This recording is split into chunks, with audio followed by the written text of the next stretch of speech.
श्री स्वामी समर्थ. जय जय स्वामी समर्थ. नमस्कार मैत्रिणींनो, स्वागत आहे तुम्हा सर्वांचं पुन्हा एकदा माझ्या या नवीन व्हिडिओमध्ये. तर यंदा म्हणजेच 2026मध्ये 2 मार्चला होळी असणार आहे आणि यंदाच्या होळीला चंद्रग्रहणाची सावलीसुद्धा आहे, त्यासोबतच भद्राचं सावटसुद्धा आहे. तर आपल्याला होळीची पूजा कोणत्या वेळेमध्ये करायची आहे, होळीत आपल्याला ही एक वस्तू टाकायची आहे, या 3 भाज्या चुकूनही या दिवशी आपण खायच्या नाहीत. पूजा करताना आपल्याला हा एक मंत्र म्हणायचा आहे. चंद्रग्रहणाची वेळ काय असणार आहे, भद्राची सावली कधी असणार आहे, याविषयीची संपूर्ण माहिती आज आपण या व्हिडिओमध्ये पाहणार आहोत. तर 2 मार्चला सोमवारच्या दिवशी होळी आलेली आहे. तर दरवर्षीप्रमाणे होळी ही बघा फाल्गुन महिन्यामधील जी पौर्णिमा तिथी येते, तर त्या पौर्णिमा तिथीला होळी ही साजरी केली जात असते. आणि या पौर्णिमेचा प्रारंभ हा 2 मार्चला सोमवारी सकाळी 5:55 ही पौर्णिमा सुरू होत आहे. आणि ही पौर्णिमा मंगळवारी 3 मार्चला समाप्त होणार आहे. आणि या पौर्णिमेची समाप्तीची वेळ सायंकाळी 5:07 असणार आहे. तर या वेळेमध्ये या वर्षीची पौर्णिमा आहे. त्याचबरोबर या दिवशी बघा चंद्रग्रहणसुद्धा आहे, तसेच भद्राची सावटसुद्धा यावर्षी या पौर्णिमेला असणार आहे. आता बघा हुतात्मा पौर्णिमेचा प्रारंभसुद्धा या दिवशी होतो. ही जी पौर्णिमा आहे तर हुतात्मा पौर्णिमा म्हणून ओळखली जात असते. तर या महिन्यामध्ये येणारे जे सण आहेत तर ते अतिशय महत्त्वाचे मानले जात असतात. तर आजच्या या व्हिडिओमध्ये आपण होळीला चंद्रग्रहणाची सावली असल्यामुळं आपल्याला होळीची पूजा ही कोणत्या वेळेमध्ये करायची आहे, त्यासोबतच दुसरीकडे बघा भद्राचं सावटसुद्धा आहे. तर भद्राकाळ कधी असणार आहे, या दिवशी होळी करावी का, तसेच होळी करताना यामध्ये आपल्याला अशी एक वस्तू टाकायची आहे. त्याचबरोबर आपल्या या होळीच्या दिवशी चुकूनही या 3 भाज्या आपल्याला अजिबात खायच्या नाहीत. कोणत्या चुका या दिवशी करणं टाळायचं आहे, आपल्याला कोणते मंत्र म्हणायचे आहेत, याविषयीची संपूर्ण माहिती आज आपण या व्हिडिओमध्ये पाहणार आहोत. जेणेकरून आपल्या जीवनातील सर्व अडचणी संकट दूर होतात, आपल्या सर्व मनोकामना पूर्ण होतात. त्यासोबतच या दिवशी केलेल्या होळीचं पुण्यफळ हे तर आपल्याला प्राप्त होतंच, अशी संपूर्ण माहिती मी तुम्हाला या व्हिडिओमध्ये सांगणार आहे. त्यामुळे तुम्ही हा व्हिडिओ कुठेही स्किप न करता शेवटपर्यंत नक्की पहा. हिंदू पंचांगानुसार फाल्गुन पौर्णिमा तिथी ही 2 मार्चला सुरू होत आहे सांगितल्याप्रमाणे, आणि या पौर्णिमेची समाप्ती ही मंगळवारी होत आहे.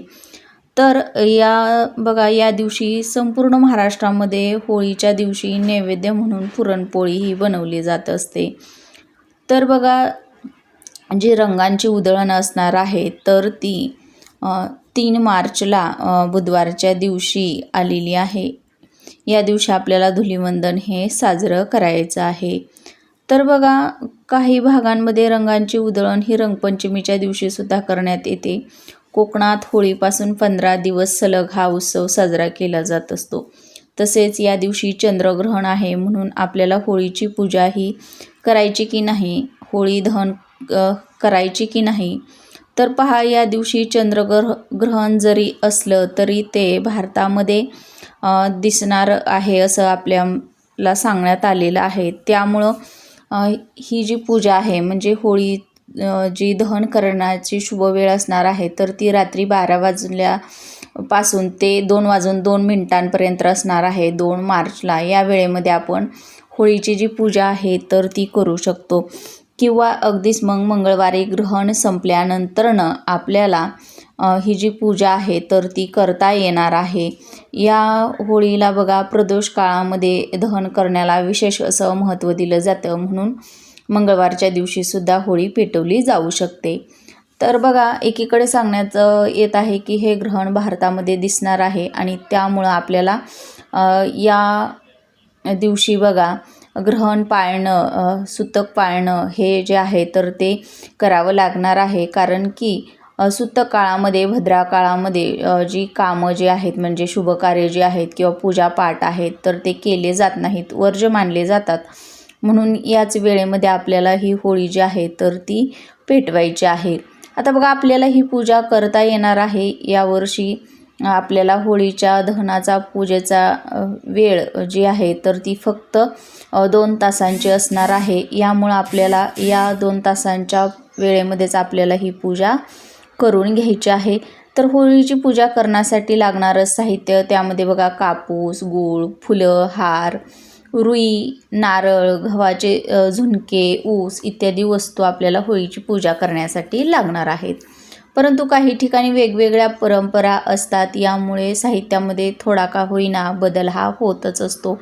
आता बघा पंचांगानुसार म्हणजे ही जी होळीचा सण जो आहे तर तो सलग 3 दिवस साजरा करण्यात येणार आहे, कारण की ग्रहण असल्यामुळं.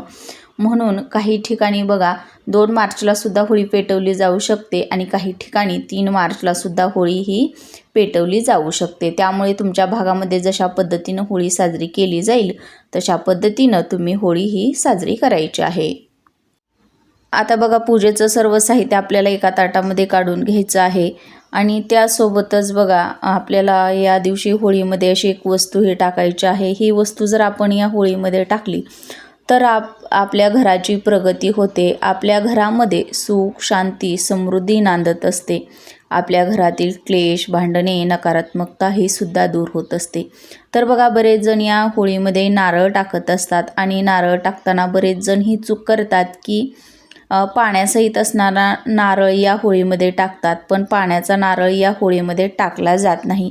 म्हणून आपल्याला जो सुका नारळ असतो तो आपल्याला या पूजेमध्ये टाकायचा आहे, म्हणजे होळीमध्ये टाकायचा आहे. म्हणजे ज्या नारळामध्ये पाणी नाही असा नारळ आपल्याला टाकायचा आहे, किंवा मग खोबऱ्याची वाटी जर टाकली तरीही चालेल. त्याचबरोबर या होळीमध्ये ऊस हा देखील टाकला जातो. बरेच जण या होळीमध्ये ऊस टाकताना सुद्धा एक चूक करतात. वाळलेला किंवा खराब ऊस हा आपल्याला होळीमध्ये अजिबात टाकायचा नाही. आता बघा पानासहित असणारा ऊस आपल्याला घ्यायचा आहे आणि होळीमध्ये टाकायचा आहे. होळीमध्ये ऊस आणि नारळ हा टाकल्यानंतर तो काही वेळानं तुम्हाला तो काढणं शक्य झालं तर तो तुम्हाला काढून सर्व व्यक्तींनी प्रसाद म्हणून ते खोबरं जे आहे आणि ऊस जो आहे तर तो खायचा आहे. असं केल्याने होळी देवतेची कृपा आपल्यावर, आपल्या कुटुंबावर होत असते. आपल्या घरातील रोगराई जी आहे तर ती निघून जात असते. सोबतच आपल्या घरात अखंड लक्ष्मी नांदत असते. आपल्या घरामध्ये एकोपा येत असतो.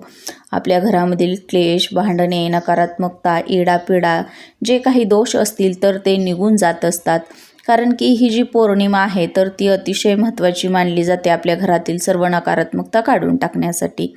होळी पेटवून झाल्यानंतर होळीमध्ये या वस्तू आपल्याला टाकायच्या आहेत. त्याचबरोबर या दिवशी आपल्याला काही नियम देखील पाळायचे आहेत.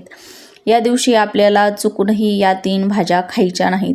तर यामध्ये सर्वात महत्त्वाची गोष्ट म्हणजे या दिवशी आपण कुठल्याही प्रकारचा मांसाहार हा चुकूनही खायचा नाही, किंवा आपल्या घरामध्ये कोणीही मांसाहार हा बनवायचा नाही. कुठल्याही प्रकारचं मद्यपान हे आपल्याला या दिवशी करायचं नाही.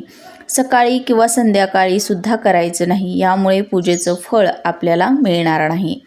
त्याचबरोबर दुसरी वस्तू आहे ती म्हणजे भोपळा. या दिवशी भोपळा आपल्याला करायचा नाही किंवा भाजीसुद्धा बनवून खायची नाही आणि याचं सेवन तर आपण अजिबात करायचं नाही. या दिवशी पौर्णिमा आहे आणि या दिवशी भोपळा हा अजिबात खाल्ला जात नाही. या दिवशी लाल भोपळ्याचं सुद्धा आपल्याला सेवन अजिबात करायचं नाही. या 3 भाज्या या दिवशी आपल्याला घरामध्ये चुकूनही करायच्या नाहीत. त्यासोबतच या दिवशी तुम्ही जो पण नैवेद्य होळीला दाखवणार आहे तर त्यामध्ये आपण कांदा लसूण विरहित नैवेद्य हा आहे तर तो आपल्याला बघा होळीला अर्पण करायचा आहे.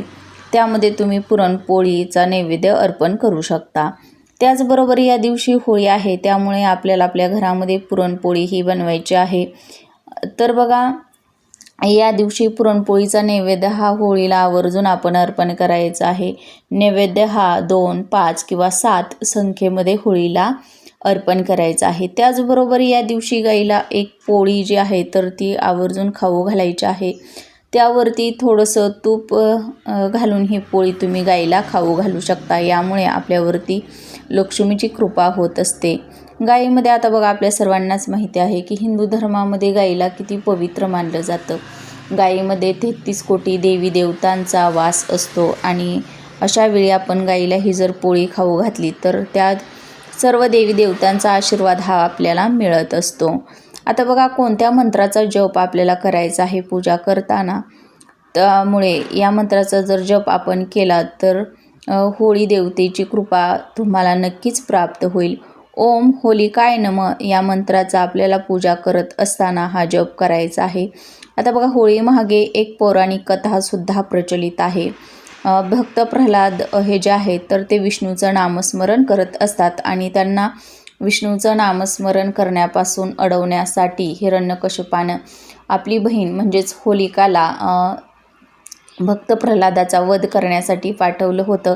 अशा परिस्थितीमध्ये बघा जी होलिका असते तर ती होळीमध्ये भक्त प्रल्हादाला घेऊन बसते आणि होळी जी आहे तर ती पेटवली जाते. तर अशा वेळी ती होलिका जी आहे तर ती या होळीमध्ये जळून भस्म होत असते. पण भक्त प्रल्हाद हा त्या होळीच्या अग्नीतून सुखरूप बाहेर पडत असतो, कारण की भक्त प्रल्हाद जो आहे तर तो भगवान श्रीहरी विष्णूंचं नामस्मरण करत असतो.